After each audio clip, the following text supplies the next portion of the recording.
Sebelumnya, Assalamualaikum warahmatullahi wabarakatuh. Waalaikumsalam warahmatullahi wabarakatuh. Perkenalkan, nama saya Fauzia Hasnasa Putri dengan NIM 2202101157.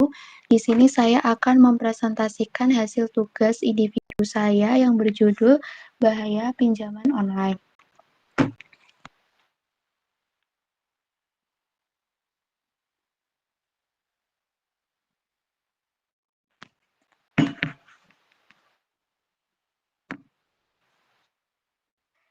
Seiring perkembangan globalisasi saat ini, hampir seluruh kegiatan manusia tidak dapat dipisahkan dari teknologi.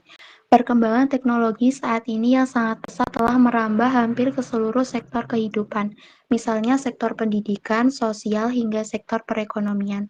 Sektor perekonomian adalah tulang punggung suatu negara, di mana sektor perekonomian sendiri sudah didukung oleh lembaga keuangan, baik berupa lembaga perbankan maupun lembaga keuangan non-perbankan. Salah satu perkembangan tersebut adalah munculnya finansial teknologi atau dikenal juga dengan istilah vintage, yaitu antara teknologi dan sistem finansial atau keuangan yang merupakan inovasi di bidang jasa keuangan dan sedang tren di Indonesia. Vintage dalam lembaga keuangan yang berkembang di Indonesia terbagi ke dalam beberapa aktivitas seperti dikelompokkan dalam bidang pembayaran, transfer, clearing, dan penyelesaian. Model aktivitas ini bertujuan untuk memberikan kemudahan kepada para konsumen dalam hal pelayanan pembayaran. Selain itu juga ada pula pengelompokan dalam bidang deposito, pinjaman, penambahan modal atau investasi. Di antara penemuan vintage yang paling umum pada bidang ini yaitu crowdfunding dan platform pinjaman atau peer-to-peer secara online. Peer-to-peer adalah layanan meminjam uang dalam mata uang rupiah secara langsung antara kreditur dan debitur. Dampak positif yang dapat dirasakan yaitu memberikan kemudahan kepada masyarakat untuk meminjam uang dibanding lembaga perbankan. Adapun dampak negatif itu sendiri misalnya kurangnya pemahaman masyarakat tentang mekanisme peminjaman online. Kondisi seperti ini bisa semakin parah dengan adanya beberapa lembaga pinjaman online yang ilegal. Permasalahan terhadap perkembangan vintage di Indonesia ialah masih banyaknya penyelenggaraan vintage pinjaman online ilegal yang belum mengantongi izin beroperasi resmi dari otoritas jasa keuangan. Dalam praktek pelaksanaannya, seringkali melakukan pelanggaran yakni membocorkan data pribadi nasabahnya dan menyalahgunakan data pribadi tersebut dengan melakukan tindakan yang tergolong ekstrim, seperti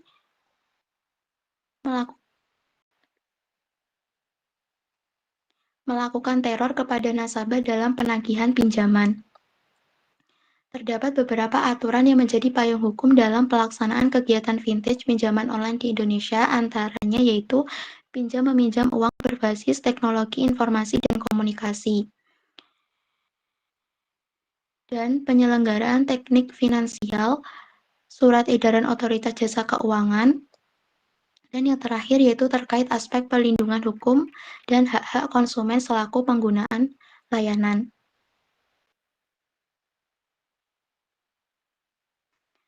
Dengan belum adanya regulasi berupa undang-undang khusus yang dapat mengelola secara komprehensif mengenai pelaksanaan kegiatan vintage di Indonesia saat ini sehingga menyebabkan masih maraknya beredar vintage pinjaman online ilegal.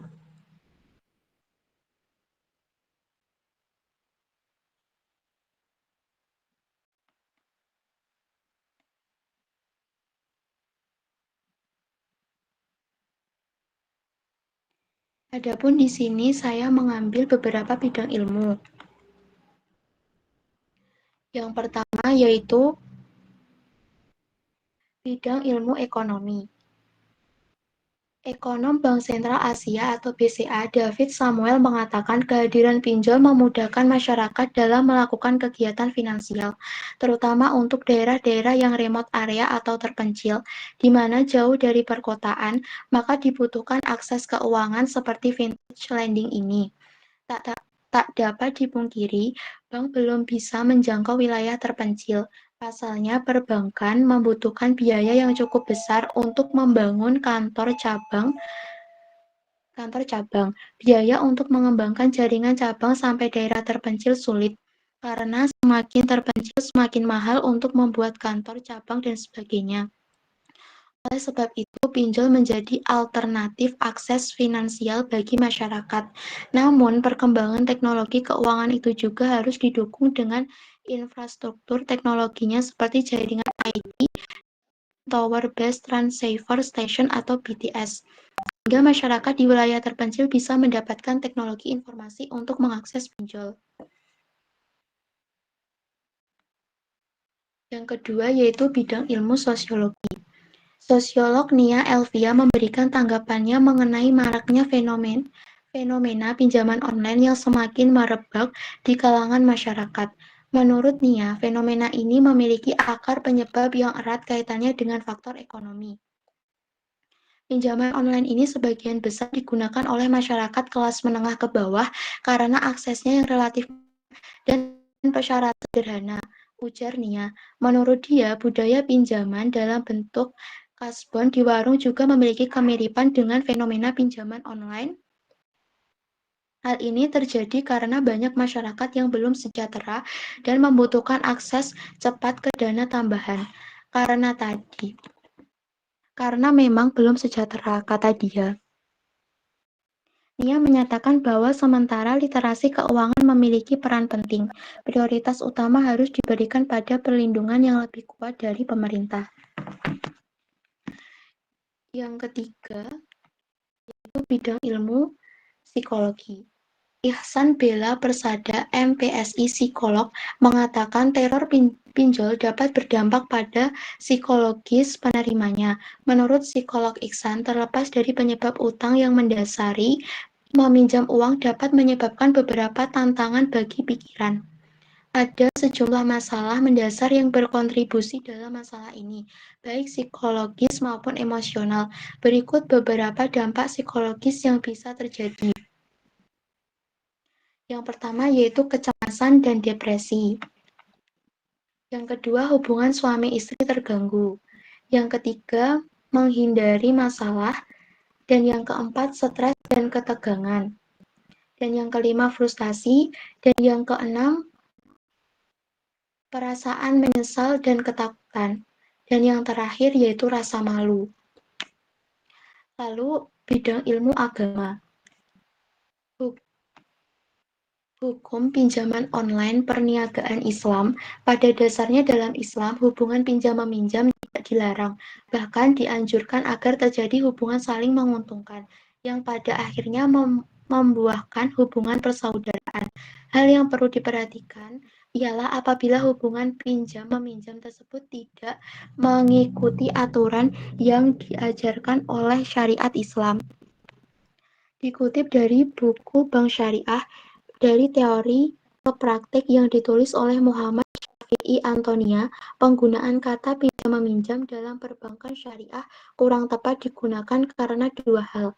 Yang pertama, pinjaman merupakan salah satu metode hubungan finansial dalam Islam. Masih banyak metode yang diajarkan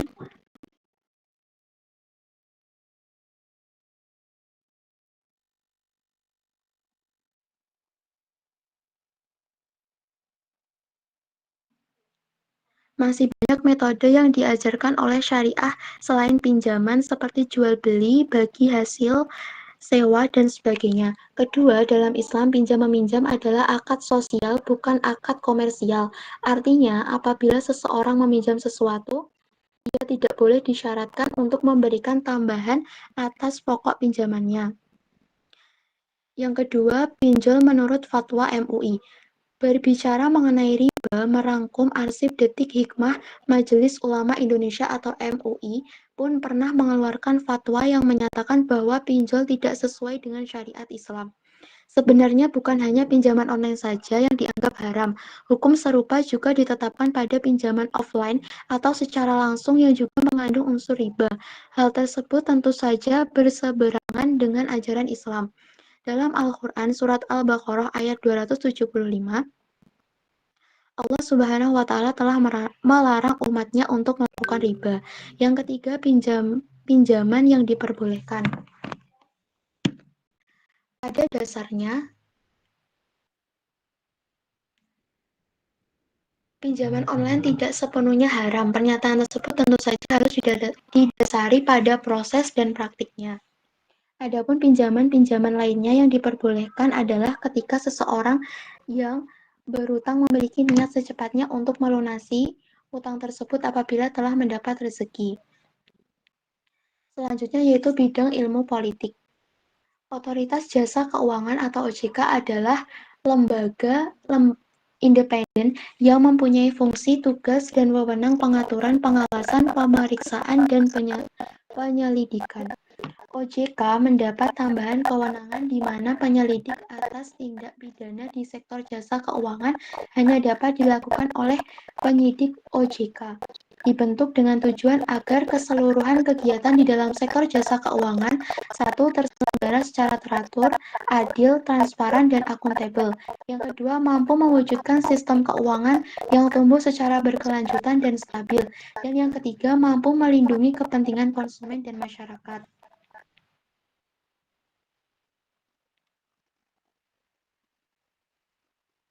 Dan yang terakhir yaitu bidang ilmu teknologi. Perkembangan vintage di Indonesia sendiri telah melahirkan berbagai produk vintage yang tujuannya untuk membantu aktivitas keuangan dan menunjang kehidupan masyarakat. Berikut adalah jenis-jenis vintage yang sedang berkembang pesat, antara lain yang pertama, peer-to-peer lending service, yang kedua, crowdfunding, yang ketiga, e-wallet, yang keempat, payment gateway, dan yang kelima, bank digital. Adapun kenyataan dan penyimpangan serta penelitian terkini pada bahaya pinjaman online. Kenyataannya, pinjaman online menawarkan sejumlah manfaat menggiurkan ketika di awal transaksi. Sayangnya, jika pinjaman online tidak dapat dibayar sesuai tenggat waktu tertentu, akan menjadi bumerang bagi peminjamnya. Terjerat dalam pinjaman online yang tidak terkelola dengan baik dapat memiliki dampak yang serius pada keuangan dan kesejahteraan seseorang. Berikutnya yaitu penyimpangannya. Yang pertama yaitu bunga tinggi dan biaya tersembunyi, dan yang kedua praktek penagihan yang agresif, dan yang ketiga ketergantungan pada data pribadi, dan yang keempat target pasar yang rentan, dan yang terakhir keberlanjutan kredit yang buruk. Yang terakhir yaitu adalah kesimpulan. Adanya proses yang mudah, tidak bertele-tele, dan tanpa memerlukan jaminan serta cepatnya dalam mendapatkan pinjaman menjadi penyebab pesatnya perkembangan layanan vintage pinjaman online di Indonesia. Sayangnya hal ini disertai dengan kehadiran penyelenggara layanan pinjaman online yang tidak tertera secara resmi di situs Otoritas Jasa Keuangan dan tidak mendapatkan izin beroperasi secara resmi. Baik, itulah presentasi yang dapat saya sampaikan. Mungkin ada dari teman-teman yang ingin ditanyakan.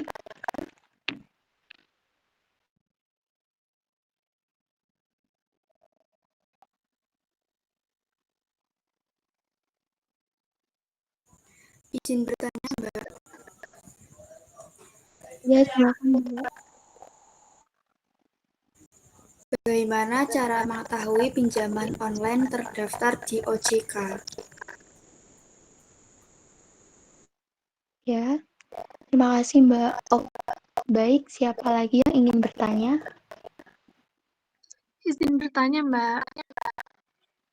Iya, Mbak, silakan. Kapan pinjaman online mulai muncul di Indonesia? Ya, terima kasih, Mbak. Nah,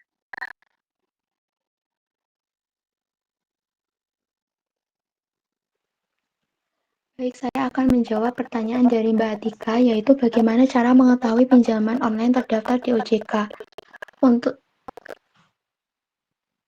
Untuk memastikan bahwa suatu pinjol terdaftar di Otoritas Jasa Keuangan atau OJK di Indonesia, Anda dapat mengikuti langkah-langkah berikut. Yang pertama, cek situs resmi OJK. Yang kedua, pencarian pinjol. Dan yang ketiga, hubungi OJK. Dan yang keempat, gunakan aplikasi OJK Watch. Dan yang kelima, pantau pengumuman OJK. Dengan melakukan pengecekan terhadap status OJK adalah langkah penting untuk memastikan bahwa pinjaman online yang Anda pilih adalah entitas yang sah dan terdaftar secara legal. Menggunakan pinjaman online yang tidak terdaftar dapat membawa resiko yang tidak diinginkan, termasuk praktek penipuan atau pelanggaran regulasi keuangan. Bagaimana Mbak Atika dengan jawaban saya? Iya Mbak, sudah jelas. Terima kasih. Sama-sama. Baik, saya akan menjawab pertanyaan dari Mbak Nur, yaitu kapan pinjaman online mulai muncul di Indonesia. Pinjaman online hadir pertama kali di Indonesia pada akhir tahun 2014 yang dipelopori oleh perusahaan vintage atau finansial teknologi. Kemudian pada tahun berikutnya, bank dan lembaga keuangan pun ikut menawarkan berbagai produk pinjaman mudah dengan proses cepat yang tentunya terdaftar dan diawasi oleh OJK. Dasar hukum pinjaman online diatur pada Peraturan OJK Nomor 77/01/2016 tentang layanan pinjam-meminjam uang berbasis teknologi informasi. Walaupun pinjaman online dapat memberikan kemudahan akses ke dana tunai, penting untuk diingat bahwa penggunaan layanan ini harus dilakukan dengan bijak dan berhati-hati. Beberapa negara termasuk Indonesia memiliki regulasi yang mengawasi industri ini untuk melindungi konsumen dari praktek-praktek yang merugikan. Penting untuk selalu membaca syarat dan ketentuan dengan cermat sebelum mengajukan pinjaman online dan memastikan bahwa memahami semua biaya dan kewajiban yang terkait. Selain itu, perhatikan juga reputasi penyediaan layanan dan pastikan bahwa mereka memiliki izin yang sah dari otoritas yang berwenang. Bagaimana Mbak Nur dengan jawaban saya? Ya, sudah. Terima kasih, Mbak. Ya, sama-sama. Apabila tidak ada yang ingin ditanyakan kembali, sekian presentasi yang dapat saya sampaikan. Apabila ada kurang lebihnya, mohon maaf. Wassalamualaikum warahmatullahi wabarakatuh. Waalaikumsalam. Waalaikumsalam warahmatullahi wabarakatuh.